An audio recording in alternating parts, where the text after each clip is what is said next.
Hello! So today I wanted to do a quick video about one of my favorite products and one of the ones I've been using the most during the winter, and I honestly think I'll be using this during the summer as well. But these are the Ogee Sculpted Lip Oils, and this is there's colored versions and then there's like the clear versions. The colored versions are $28 each and the clear version is $24. Now I have 7 of the ones that are colored and I have 2 of the clears because actually my daughter just stole the one clear because they're so nice. So I kind of keep these all sort of front and center right here on top of my vanity because I use them so often, and I just wanted to talk about the formula a little bit and sort of why I love them so much. I did want to mention Ogee, the brand. I think they're out of Vermont and it's like a small clean beauty company. And what I like is that they have a pretty cool reward system. So while these are expensive lip balms, I do think that like when you write reviews, you get rewards and it kind of really builds up quickly. And I was able to cash in my rewards for more of the lip oils. So I do think that like they have like discounts on the first purchase, and there's just a bunch of things you can do to kind of make this a little more affordable. I am going to include like the link that just because I also have the rewards account. I'm not an affiliate or anything like that, but I just have my reward links, and then if you use that you can get a percentage off, and then that sets up your reward account, and then every time you buy these, if you're interested in them, obviously it's not like a sponsored review or anything like that, but just to help you out if you are interested in these. So I have all the colored ones I have swatched on my hands. I don't have the clear swatched. First I'm gonna tell you what I have on. So I just did a review of, or just like a get ready with me first impression of the Mauve Beauty times Beautylish palette. And the shade of the lipstick, which I couldn't find in the last video, was M3. And they call this like a caramelized pink. And then what I did, because that shade was a little bit too warm for me, is I put Begonia, which I'll show you. That's the first swatch here on the bottom. It's a little just over that, and then it's like instantly a color that I would like much, much better. So Begonia is this first color here.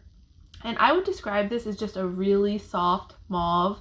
I think it looks a little washed out from the swatch, like what I'm looking at on the camera, but it is just really soft, a little bit plum leaning, super pretty, like plum pink. I mean, very easily wearable, and honestly one of my most used everyday shades. Then we have Dahlia, which is, so my 3 most used are Begonia, Dahlia, and then Fuchsia, which is up here. But Dahlia is a little bit deeper. I would say it's actually the darkest of the shades that I have from Ogee. But how these wear, like they don't wear very vibrantly. You put them on and they're just like a kiss of color. And so this one, when it's on for me, is sort of that like just a little bit bitten lip kind of look, just a little bit more plum leaning. And actually for me, like so Begonia and Dahlia are just sort of the ones I'm always grabbing. They're the ones I have in my first 2 spots, but they're just super wearable for me. I'm definitely both plum leaning, so that's why I think I'm drawn to them. And then the next one we have is Rosalia, which is right here, and that's like a pink for sure. And probably my least used of the colored ones I have. I got that, I think it was like in a kit that I ordered, and that's why I got it, but I probably wouldn't have ordered it. I do think there's like a little bit of a sparkle in that one, but it is like a soft, really soft pink. And this one is just a little bit more on the mauve side, so that's why I like it more, but it is really pretty. I'm sure tons of people would like that shade. Then we have Azalea, which is super beautiful. So Azalea and Fuchsia kind of look really similar in these swatches, but the Fuchsia just has a little more of that like plum leaning than the Azalea. But the Azalea is really nice and vivid. It really like brightens up your lips. Super pretty option. Then we have Viola.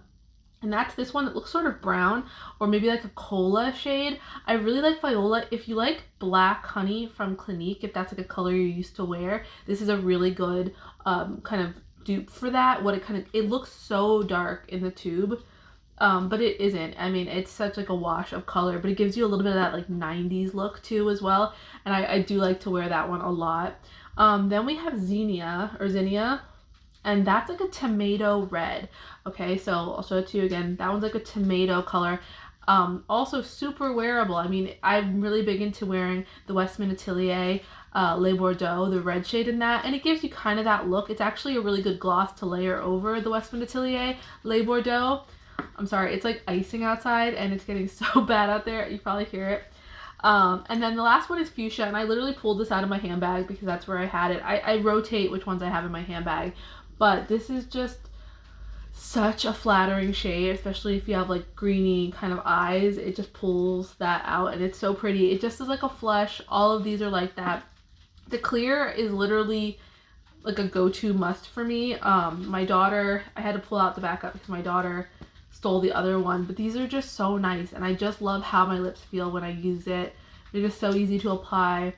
I mean, I'm just such a big fan of them. So yeah, obviously since I have 8, I'm a fan of them, but I would say like the one I could imagine a lot of people really liking would be like the Begonia, the actually the Viola with that little bit of brown leaning, the Rosalia one. I just think a lot of those are like super kind of universally flattering if you're not sure, and if you're like me and you sort of like a little more of a vibrant lip tone, some of those other ones are really good pops. So hopefully that'll help you. If you have any more questions about the Ogee ones, just let me know. Yeah, my other kind of like favorite Ogee product is this Luminous Botanical Face Mist, and then I do have their face oil cleanser, and it's in my shower right now. I'm like halfway through it. I like that a lot. I have some of the sticks, and I have the Rose Quartz, Amber, Opal, and Carnelian, and I would say that I'm not a fan of those. They're a really kind of hard stick formula, so and maybe I'm just like, since I'm so used to using Westman Atelier and Salt New York and stuff like that, I'm just not loving the formula of the Ogee balms. Like, I actually have the stick balms. I'm just not a huge fan of that. I was gonna get them out, but the camera's on top of the container that they're on and it's gonna be a mess. But yeah, I'm not a huge fan of those, but I really do recommend the lip oils, the face spray. I really like the face wash. The face wash is definitely expensive, but like I ended up using reward points and got like a huge amount off of that, so I do like it for sure. All right, so hopefully that helps. Let me know if you have any questions.